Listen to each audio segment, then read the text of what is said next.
Hi friends, നല്ലൊരു variety മീൻ പൊരിച്ചതുണ്ടാക്കിയാലോ? അതിനായി ഒരിടത്തരം വലിപ്പമുള്ള ആവോലിയാണ് ഞാൻ എടുത്തിരിക്കുന്നത്. ഈ വീഡിയോ നിങ്ങൾക്ക് ഇഷ്ടമായെങ്കിൽ ലൈക്ക് സബ്സ്ക്രൈബ് ചെയ്യാനും മറക്കരുത്. കൂടെയുള്ള ബെല്ലൈക്കൺ കൂടി പ്രസ് ചെയ്യുകയാണെങ്കിൽ ഞാനിടുന്ന ഓരോ വീഡിയോയുടെ നോട്ടിഫിക്കേഷൻ നിങ്ങൾക്ക് കിട്ടുന്നതാണ്. അപ്പോൾ നമുക്ക് വീഡിയോയിലേക്ക് കിടക്കാം. അപ്പോൾ നമ്മൾ എടുത്തു വെച്ചിരിക്കുന്നത് ഒരു ഇടത്തരം വലിപ്പമുള്ള ആവോലി മീനാണ്. നമ്മൾ എടുത്തു വെച്ചിരിക്കുന്ന മീൻ ഒന്ന് ക്ലീൻ ചെയ്ത് തൊലി ഉരിഞ്ഞ് അതിലേക്ക് നമുക്ക് മസാല ഇട്ട് കൊടുക്കാം. ഇനി മസാല ഉണ്ടാക്കാനായിട്ടുള്ള ചേരുവകൾ നമുക്ക് എടുക്കാം. അതിന് മിക്സിയുടെ ജാർ എടുത്ത് അതിലേക്ക് പച്ച കുരുമുളക് കുറച്ച് ഇട്ട് കൊടുക്കാം. പച്ച കുരുമുളക് അരച്ചാൽ അതിനൊരു പ്രത്യേക ടേസ്റ്റാണ്. അതില്ലാത്തവർക്ക് ഉണക്ക കുരുമുളക് വേണമെങ്കിലും അരച്ചു കൊടുക്കാം. അതിലേക്ക് കുറച്ച് വെളുത്തുള്ളി, ഒരു 5-6 അല്ലി വെളുത്തുള്ളി, കുറച്ച് മഞ്ഞൾപ്പൊടി, അതിനാവശ്യമായ ഉപ്പ് എന്നിവ ഇട്ട് കൊടുത്ത് നമുക്കിതൊന്ന് നല്ലതായിട്ട് പേസ്റ്റാക്കി കൊണ്ടുവരാം.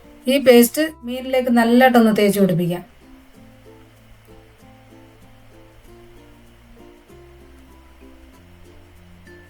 ഇത് നല്ലതായിട്ട് തേച്ച് പിടിപ്പിച്ചതിന് ശേഷം ഒരു 10 മിനിറ്റ് റെസ്റ്റ് ചെയ്യാൻ വെക്കണം.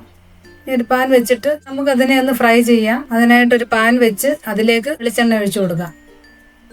വേറെ ഏത് എണ്ണയായാലും കുഴപ്പമില്ല, ഞാനിപ്പോൾ ഇവിടെ ചേർക്കുന്നത് വെളിച്ചെണ്ണയാണ്. ഇനി ആ മീൻ നമുക്ക് ഫ്രൈ ചെയ്തെടുക്കാം.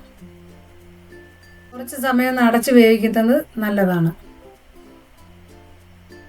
ഉണക്ക കുരുമുളകിനേക്കാൾ ഒരു പ്രത്യേക ടേസ്റ്റാണ് പച്ചക്കുരുമുളക് അരച്ച് നമ്മൾ ഫ്രൈ ചെയ്യുകയാണെങ്കിൽ. ഇത് നിങ്ങളെല്ലാവരും ഒന്ന് ട്രൈ ചെയ്ത് നോക്കുക. ഒരു സൈഡ് നല്ലതായിട്ട് മൊരിഞ്ഞ് വന്നിട്ടുണ്ട്. ഇനി അതിനെ ഒന്ന് തിരിച്ചിടണം.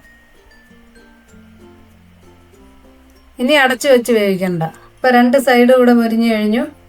നല്ലൊരു മീൻ ഫ്രൈ ഇവിടെ തയ്യാറായി കഴിഞ്ഞു.